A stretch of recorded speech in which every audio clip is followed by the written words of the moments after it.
बिस्मिल्लाहिर्रहमानिर्रहीम। अस्सलाम वालेकुम। आज हम बना रहे हैं नमकीन गोश्त। ये पेशावर और अफ़गानिस्तान की बहुत मशहूर रेसिपी है और बहुत ही मज़ेदार होता है। अच्छा, इसके लिए मैंने लिया है 3 किलो बछिया का गोश्त। आप चाहें तो मटन भी ले सकते हैं। इसमें चर्बी और हड्डी दोनों शामिल हैं जो इसके फ्लेवर को बहुत अच्छा कर देंगी। 7 से 8 अदद टमाटर हैं, उनको बारीक स्लाइसिस में इस तरह काट लिया मैंने और इसका छिलका जो है वो उतार लिया। इसमें मसाले बहुत ही कम डलते हैं। इसमें मेरे पास है सफ़ेद ज़ीरा 2 टेबल स्पून भरकर, खुश्क धनिया 2 टेबल स्पून भर के, 2 टेबल स्पून नमक और 2 ही टेबल स्पून काली मिर्च। अच्छा, खुशबू के लिए चाहें तो आप इसमें इलायची सिर्फ 1 अदद शामिल कर सकते हैं। अच्छा, इसको शाही और बहुत ही स्पेशल बनाने के लिए इसमें 3 चम्मच जो है ये मैंने इस्तेमाल किया है बादाम का पेस्ट। बादाम का छिलका उतार के उसको भिगो दिया और उसके बाद उसको पीस लिया। अच्छा, ये मेरे पास है 3 चम्मच फ्रेश जो है मेरे पास मलाई। फ्रेश मलाई भी आप ले सकते हैं, इसकी जगह बटर भी ले सकते हैं या फ्रेश क्रीम भी ले सकते हैं। इससे भी इसके टेस्ट जो है वो उसमें इजाफा हो जाएगा। गार्निश करने के लिए मेरे पास है ये अदरक है, इसको स्लाइसेस में काट लिया है, हरा धनिया है और लाल और हरी मिर्च जो है ये भी हमने गार्निश करने के लिए ली है। चलें हम स्टार्ट करते हैं बनाना। जी, अब हमने बनाना शुरू किया है। तकरीबन इस तरह के 2 चम्मच जो है वो भर के मैंने कुकिंग ऑयल लिया है। इसका कलर आपको डार्क इसलिए नज़र आ रहा है क्योंकि मैं सरसों का तेल इस्तेमाल करती हूँ। मस्टर्ड ऑयल आप जो भी कुकिंग ऑयल इस्तेमाल करते हैं वो इस्तेमाल कर सकते हैं। देखिए, अदरक लहसुन का पेस्ट है। तेल हल्का सा गर्म हो गया। ये 3 चम्मच अदरक लहसुन का पेस्ट हमने इसमें डाल दिया।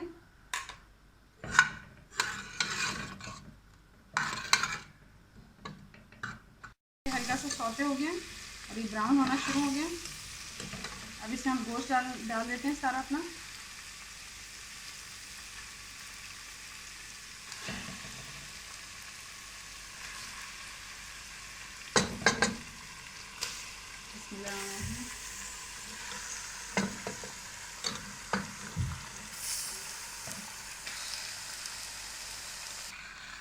ये देखिए, हम इसे उस वक्त तक जो है भूनेंगे जब तक इसका कम्प्लीटली कलर जो है वो चेंज नहीं हो जाता। इसका तमाम मसाले मैं इसके अंदर डाल रही हूँ।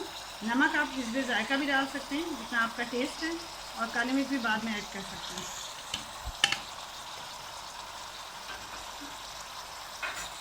इसके साथ ही टमाटर भी सब शामिल कर देंगे।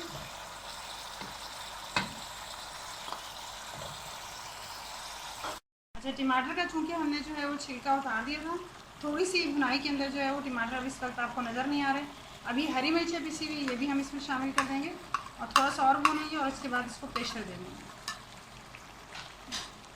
हमारे पास पेस्ट बना हुआ था आलमंड्स का, बादाम का, ये भी हम शामिल कर देंगे इसमें।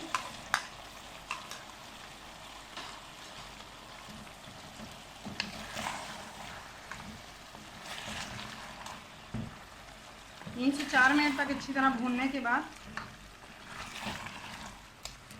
पानी शामिल करेंगे। अच्छा, ये देखिए, जो गोश्त ने अपना पानी छोड़ा था वो भी इसमें भुनाई में ख़त्म हो गया। अब ये तकरीबन 1 लीटर पानी मैं इसमें शामिल कर रही हूँ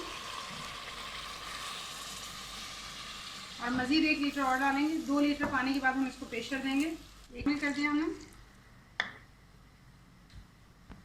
अच्छा, ये देखिए, 2 लीटर पानी डाल दिया मैंने इसमें और अब मैं इसको प्रेशर देने लगी हूँ। प्रेशर देने से पहले आपने एक चीज़ जहन में रखनी है कि जब भी किसी भी चीज़ में आप चीज़ को प्रेशर देते हैं उसके 3 में से 2 हिस्से उसके होने चाहिए जिसमें आप कोई भी चीज़ अपनी डाल रहे हैं, और तकरीबन 1 हिस्सा उसका खाली होना चाहिए क्योंकि स्टीम बनती है, अदरवाइज़ ये बहुत डेंजरस होता है। तो ये इंपॉर्टेंट इंस्ट्रक्शंस है, इसको हमेशा जहन में ये रखना है जब भी आप प्रेशर कुकर इस्तेमाल करेंगे। उसको हम प्रेशर दे रहे हैं तकरीबन 30 मिनट तक। पहले हमने आंच तेज़ की है, जैसे ही 1 विसल हो जाएगी तो हम आंच को कम कर देंगे और मज़ीद 30 मिनट तक वेट करेंगे और 30 मिनट के बाद हम इसका प्रेशर रिलीज़ कर देंगे। अच्छा, ये देखिए कि 30 मिनट हो चुके हैं और अब मैं इसे फ्लेम को ऑफ़ कर दूँगी। और जैसे ही मैंने फ्लेम को ऑफ़ किया फ़ौरन हमने जो है इसका वेट रिमूव नहीं करना। 3 से 4 मिनट या 5 मिनट तक आप जो है वेट करेंगे और ये सेफ्टी पर्पज़ के लिए ज़्यादा अच्छा है। अब इसके बाद हम इसको रिलीज़ करेंगे। ये 4 से 5 मिनट हो चुके हैं।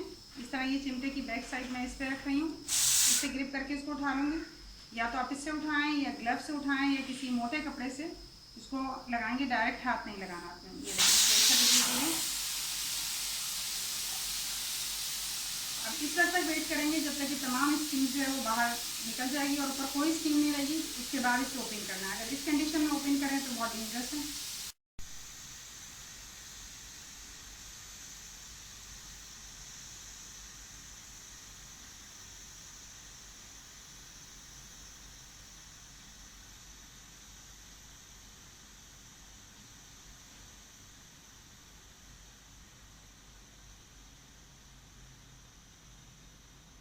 देखिए इसके ऊपर कोई स्टीम नहीं है, बहुत ही आपने पीसफुल रह के इसको हटाना है।